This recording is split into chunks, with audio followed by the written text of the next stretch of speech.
Hi everyone, I will show you how to repost Instagram story post as a Instagram feed post. Open your Instagram app and swipe right. Open your camera and take a picture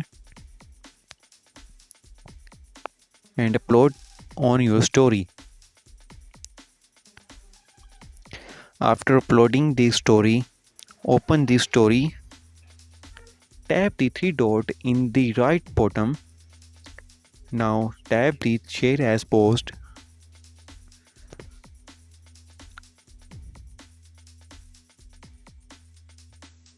Write a caption and your post will be done. If there is a problem with this video, so ask in the comment.